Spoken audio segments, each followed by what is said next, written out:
ini akan mengumumkan nama-nama 20 jenazah yang akan kembali kepada tanah air esok.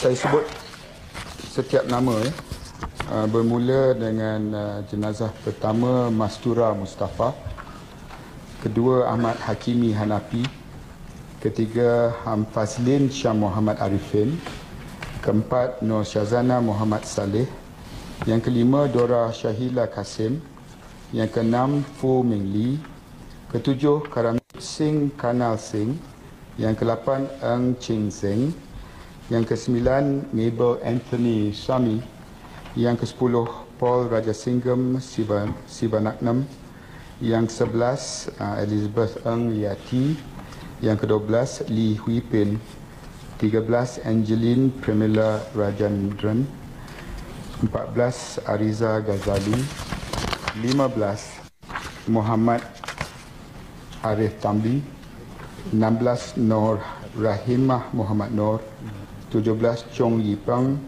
18 Azrina Yaakob, 19 Muhammad Ali Muhammad Salim, 20 Hasni Hadi Palan. Untuk pengetahuan semua, seperti mana yang dijanjikan semalam, 20 yang telah pun dikenal pasti. Yang 20 jenazah ini melibatkan 11 orang beragama Islam, 9 orang bukan Islam. Jumlah ini juga melibatkan 11 penumpang serta 9 anak kapal. Nama 20 jenazah tadi akan saya edarkan secara bertulis juga. Daripada 20 jenazah ini, 17 jenazah akan diterima dalam keranda, manakala 3 lagi jenazah akan dibawa dalam bekas abu, iaitu jenazah Elizabeth Eng, Lee Hui Pin dan Angeline Premila. Jadi saya serah kepada Datuk Syafiat Dal untuk memberi perkembangan terkini berkait dengan laluan jenazah-jenazah kita esok. Sila. Terima kasih Datuk Syam. Pertama, seperti apa yang dijelaskan oleh Datuk Seri Syam tentang senarai jenazah yang dah pun kita perakukan, iaitu seramai 20 orang. Dan seperti yang dipohon, pertama ialah Mastura binti Mustafa. Dan sebelum itu sebenarnya saya nak jelaskan, pertama kita menggunakan udara, iaitu untuk jenazah yang dibawa ke Kuching, dia akan menerusi Charlie, ya. Manakala jenazah yang kita akan bawa ke Johor, satu di Paroi, satu di Pagu, satu di Segamat, akan kita gunakan helikopter. Dan jenazah yang kita akan bawa ke Perak di 2 tempat, satu di Ipoh dan satu di Taiping, ya, kita akan gunakan helikopter. Dan untuk jenazah yang pertama Mastura binti Mustafa, kita akan melalui KLIA Lebuhraya Utara Selatan, Tol Senawang, Jalan Seremban, Kuala Pilah, Masjid Al-Taqwa, Paroi, tanah perkuburan di Paroi, ya. Itu bagi jenazah Mastura binti Mustafa. Manakala jenazah yang kedua Ahmad Hakimi bin Hanafi yang akan dikebumikan di Putrajaya, ya, 2 jenazah kita akan kebumikan di Putrajaya, iaitu menerusi laluan KLIA Lebuhraya Elite, Lebuhraya Putrajaya, Lebuhraya Persiaran Perdana Masjid Putrajaya, dan akan insyaAllah sama ada disembayangkan ataupun bersekali dengan Tuanku Agung berada di Putrajaya di Lebuh Prestin 20, ya. Dan saya ingat Datuk Syam, seperti yang kita akui, tak perlu saya nak jelaskan, ada 20 mayat yang akan kita bawa, termasuk yang diletakkan di Nirvana di Sungai Besi, dan di situ juga akan kita adakan tanda hormat, ya, dengan motoken, dengan kenderaan yang dah pun dikenal pasti. Jadi kita harap sungguh penghormatan kita kepada 20 ini melalui jalan-jalan.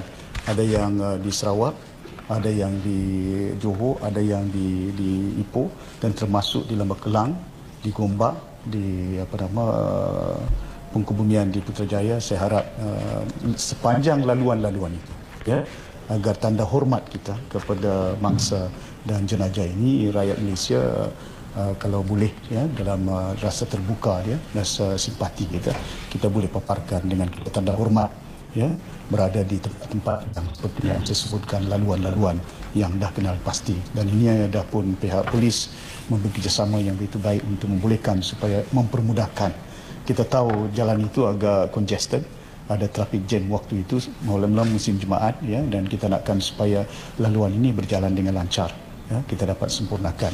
Dan sekejap lagi saya akan edarkan, ya, kepada media tentang supaya kita maklumkan kepada masyarakat umum, ya, tanda hormat kita. Terima kasih.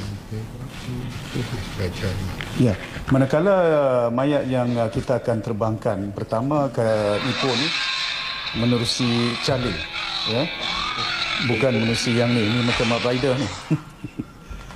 Dia akan menerusi Charlie ke Ipoh dan akan disambut oleh Tuanku Sultan Perak.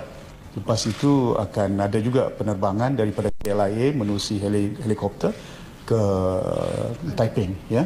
Jadi untuk mempermudahkan, kerana kita sedar dan tahu pada besok merupakan waktu Jumaat dan solat Jumaat, dan kita untuk mempermudahkan kepada bukan lepas daripada lapangan terbang Schiphol di Amsterdam, di mana kita jangkakan ia berlepas pada jam 3.15 petang waktu Netherlands, waktu di Holland, ianya sama dengan jam 9.15 malam. 9.15 malam ini. Jadi saya mohon supaya orang dapat pastikan bahawa kalau ianya tepat pada waktunya, maka dijangkakan pesawat itu akan tiba di sini kira-kira pada jam 9.45 pagi besok, dan semua urusan untuk menurunkan jenazah kita jangkakan akan mengambil masa antara 30 minit hingga 45 minit. Jadi sebab itu kita katakan sekiranya semuanya berjalan bermula pada waktu yang tepat, waktu bertafakur akan bermula seawal jam 10.30 pagi besok. Jadi ini adalah sedikit pembetulan daripada perkiraan masa yang telah kita buat semalam, kemarin. Setelah kita membuat rehearsal tadi, kita dapat bahawa ia memerlukan masa kira-kira setengah jam untuk menurunkan jenazah daripada pesawat untuk dimasukkan ke dalam kereta-kereta jenazah. Jadi apabila semuanya selesai, maka semua rakyat Malaysia diminta untuk mendengar pengumuman yang dibuat oleh juruacara di sini, di mana akan diminta supaya semua orang bertafakur, di mana umat Islam membaca Al-Fatihah, yang lain bertafakur selama 1 minit. Sebab itu kita minta supaya seluruh rakyat seluruh negara, di rumah, di pejabat, dalam perjalanan, dalam kenderaan dan sebagainya, untuk menghentikan kenderaannya, kerana secara simboliknya kita akan dilihat secara bersatu. Saya ingatkan kembali bahawa kita akan memastikan supaya ada beberapa jalan utama ataupun tempat-tempat utama untuk kita memperlihatkan kepada dunia dari segi keseragaman kita ini. Kita putuskan, satunya di Jambatan Pulau Pinang, yang keduanya di depan bangunan Sultan Abdul Samad, yang ketiganya di CIQ di Johor Bahru, yang keempat, kelima di KLIA 1 dan KLIA 2, ke-6 di Kuching, di Pasar 1, Kuching, kerana pada waktu pagi itu kita jangkakan itu tempat orang yang ramai berada di sana. Dan juga yang ke-8, yang ke-9 di Sabah, di Sabah, iaitu di depan, berdekatan dengan Hotel Hyatt, di pasar sana, berdekatan dengan Hotel Hyatt Kota Kinabalu. Kita harapkan mungkin kita akan dapatkan visual yang baik bagi tujuan para pemberita semua dapat kita bayangkan, kerana di sana kita akan mengaturkan untuk orang yang membawa alat pembesar suara dan sebagainya, untuk mengingatkan orang ramai ini waktu kita bertafakur. Lain-lain itu kita galakkan semua dapat mengadakan masa untuk kita bertafakur di tempat masing-masing. Terima kasih. Untuk makluman semua, semalam kita dapat mengenal pasti lagi tambahan 2 lagi jenazah. Jumlah keseluruhan sekarang ada 30 jenazah yang telah pun dikenal pasti. Dan pada besoknya kita akan bawa balik 20, dan selepas itu kita akan teruskan lagi membawa balik jenazah-jenazah yang selebihnya. Sesi yang selanjutnya adalah pada 24 hari bulan Ogos, iaitu kita akan mengadakan satu lagi majlis yang sama untuk menerima jenazah yang selebihnya. Kita anggarkan pada sampai sekarang lebih kurang 2 telah pun siap untuk boleh dikembalikan pada 24 hari bulan Ogos, dan kita akan maklumkan kepada semua bila acara yang seterusnya dari masa ke semasa berhubung dengan jenazah akan kembali ke tanah air kita. Oleh itu kita akan adakan secara terus-menerus teleconferencing dengan Amsterdam setiap hari untuk mendapatkan maklumat-maklumat lanjut berhubung dengan persiapan membawa balik semua jenazah yang telah dikenal pasti. Okey, terima kasih. Dr. Rohani ada apa? Mengenai next of kin, semua telah maklum, dan sebenarnya ada 5 waris berada di Amsterdam dan sebenarnya akan berangkat menggunakan commercial flight, ya, akan juga sampai besok. Dan yang lainnya waris-waris kita telah jemput bersama, jadi ada dalam anggaran 120 orang akan ada bersama besok. Tapi satu, saya mohon jasa baik semua rakan-rakan media di sini, mereka mohon privacy. Jadi besok tu kalau dapat kita tidak perlu ada interviewkan mereka. Mereka akan hadir dan tidak dibenarkan sebab ini adalah permintaan daripada mereka untuk tidak ditemu ramah dan sebagainya masa menunggu ketibaan jenazah besok. Untuk makluman, Yang Amat Berhormat Timbalan Perdana Menteri akan mengiringi juga jenazah itu. Dia akan ke Pagoh sebab ada satu daripada jenazah itu akan ke Pagoh. Saya bersama dengan Yang Berhormat Datuk Fadilah akan mengiringi jenazah menggunakan cali ke Kuching besok. Jadi ini adalah pergerakan kami juga untuk bersama-sama dengan keluarga untuk mengiringi jenazah itu besok.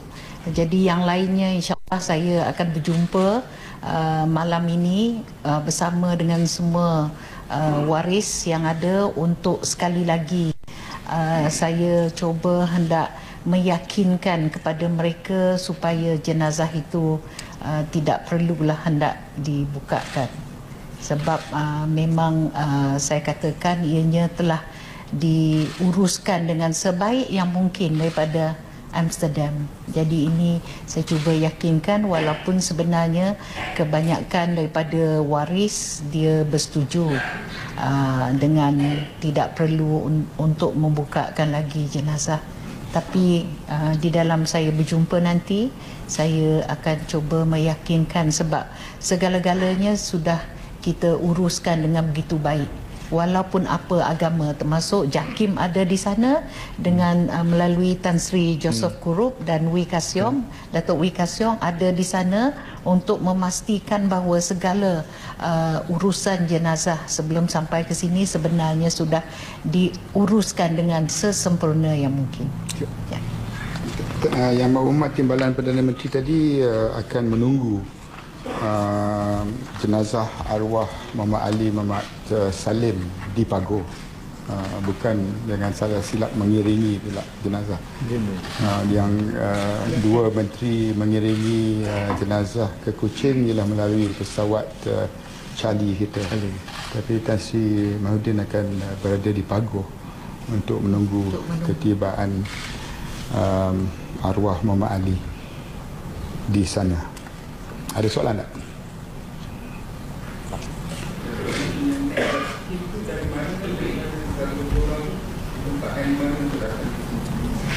Dia sebab mostly di Kelang Valley, dia datang sendiri besok. Yang lainnya kita ada tempatkan mereka di beberapa hotel. yang berada di Amsterdam akan sampai sini melalui commercial flight, dijangka sampai pukul 6 pagi esok, dan mereka akan diberikan peluang untuk freshen up di hotel sama-sama sebelum dibawa ke kompleks Bunga Raya.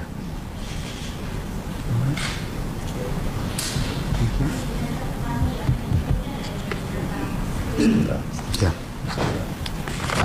Yang mengikut senarai tadi yang saya sebutlah. Mastura. Mustafa.